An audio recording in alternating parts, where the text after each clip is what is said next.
So this is a video about Apple Vision Pro, but it's not about my experience with it, but rather about my experience during the demo process, which I don't think anybody has posted a video on, but I think it's worthwhile having some information about it.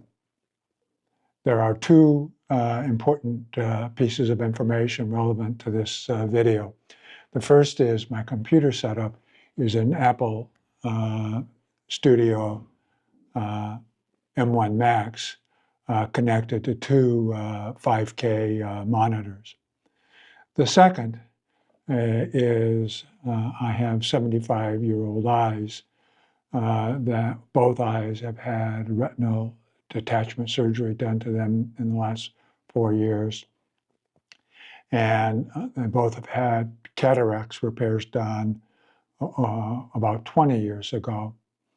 And the other important piece is in my right eye now, I have a syndrome called UGH syndrome, which is caused by my cataracts lens repair banging up against my iris, which causes lots of debris floating in my eye. So my right eye vision is very cloudy. So that has to be taken into account as one thinks about the application of Apple Vision Pro to my experience. I have two use cases that I'm really interested in. The first is, even though I have a fairly significant computing system, I'm always wanting more screen space. I typically am using programs, apps, InDesign, Final Cut Pro X, Lightroom, Classic, Adobe, Acrobat, and Excel sometimes. And I do a lot of projects which involve me pulling information from multiple screens. And many times one screen gets buried beneath the next on just two monitors. So I'm really looking for a multi-screen approach, which would be very helpful for my workflow. And the other use case that I have is I watch movies a lot on my iPad Pro with my AirPod Pros, and I almost never watch anything other than that. And so movie experience, I want a big screen movie experience that would really enhance that entertainment aspect of my life. And I wanted to do the demo to help me in a decision-making process as to whether I wanted to buy this device. And I wanted to know how well it would work for my needs. So I set up a demo, and I took both my sets of glasses. One glasses is for distance, and the other set of glasses is for working at the computer and then close work, bifocal kinds of things. And interestingly, there was some confusion as to which set of glasses they should use when I got there for determining which sort of Zeiss inserts that I should have. They eventually decided to use the computer close glasses rather than the distance glasses, but I was sort of surprised that it wasn't a clear decision. So they set up the Zeiss inserts and spent about 5 or 10 minutes showing me how to control the device with using my eyes and the snapping of my fingers. I found once I put it on that the eye location device, the dots that you look at and select, were partially off the field of view, and it was difficult, particularly to get the top one, but that, they said, just keep working and doing it. So I clicked around, which is actually very easy, and once that was all set up and I started to look out through the thing, through the device in the store, I noticed that the peripheral sides, particularly the top side of the field of view, was very, very fuzzy. And I mentioned that, and they said, well, let's just continue on. So I said, okay. But that I noticed right away. And even when I was looking at the materials within the Vision Pro space, the top of the field, when I just looked up with my eyes, was not entirely clear. I don't think it was related to my right eye problem, because I could close my right eye and it still was not in focus. So there was something a little bit weird about that. However, as I went through the demo, I didn't notice this as a problem. So maybe I got accustomed to it or it resolved itself. I'm not sure. They started in photos and they showed me 2 regular photos, which were nice. And then they showed me 2 panoramics, which were nice.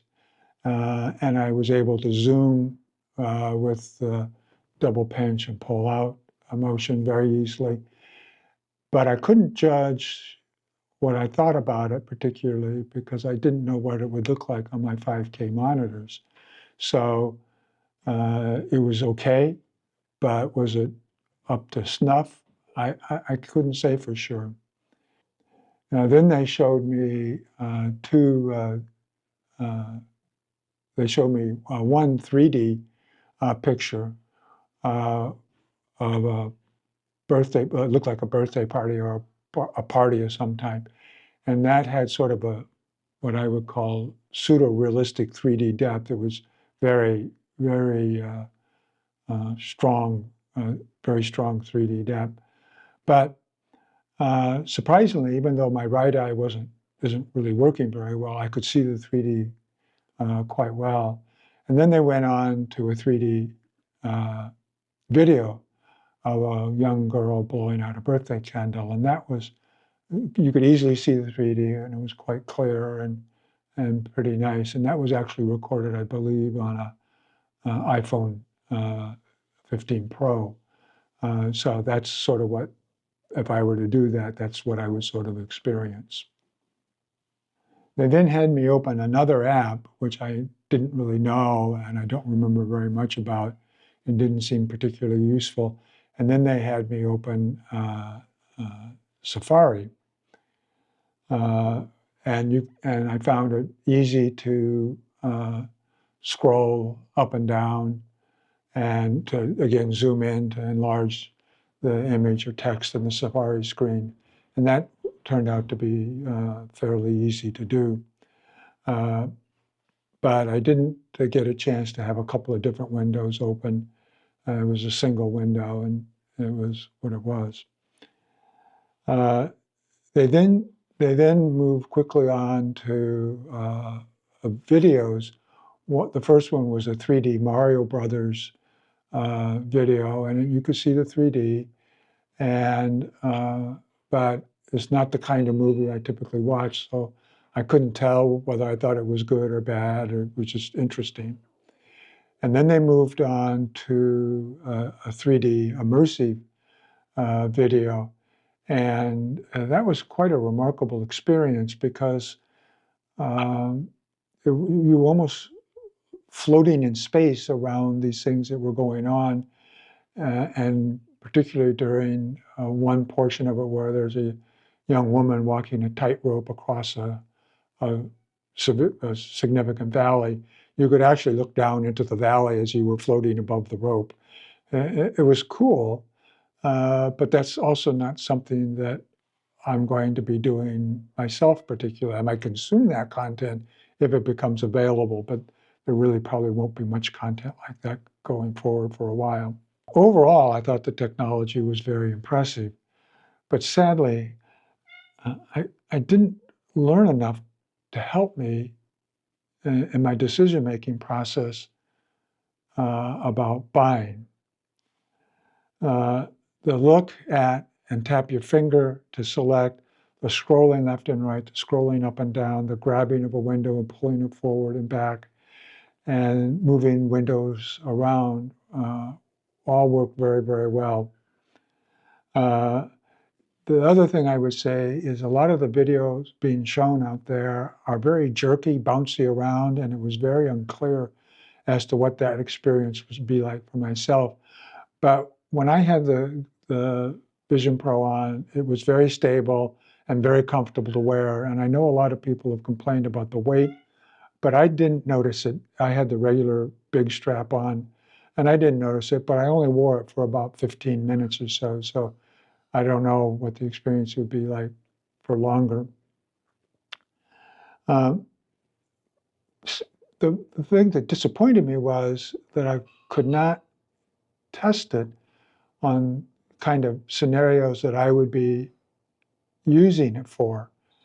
For example, I want to have a bunch of screens open on my Vision Pro, and I want to be able to drag and drop content and copy and paste content from all these different screens into the next screen that I'm working on as like an InDesign document or a Final Cut Pro document.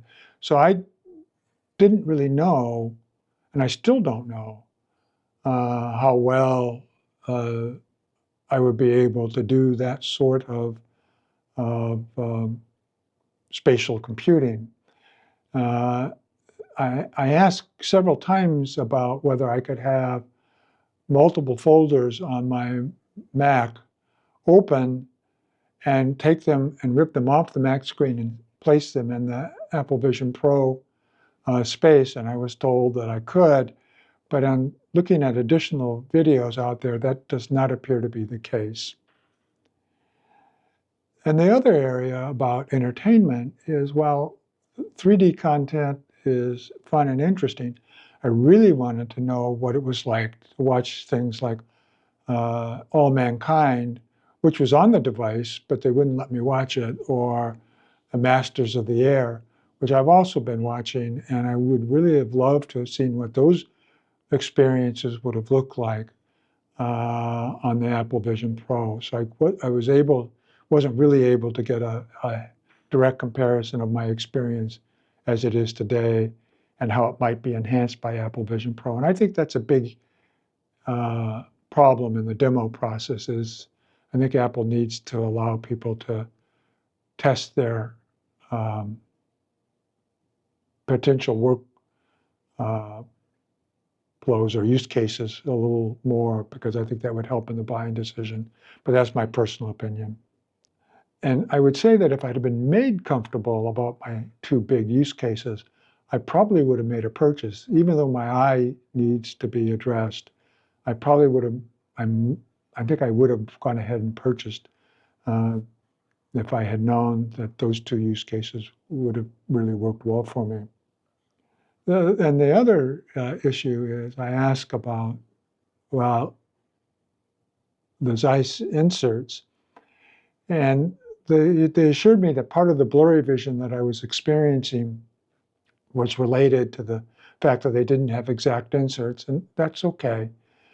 But I have sort of a complicated vision situation, and it would be really nice to be able to know exactly how I should approach the Zeiss inserts.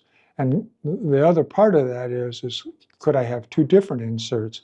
One in which is corrected for my contact that is likely going to be used in my right eye, and then another without the contact in my right eye.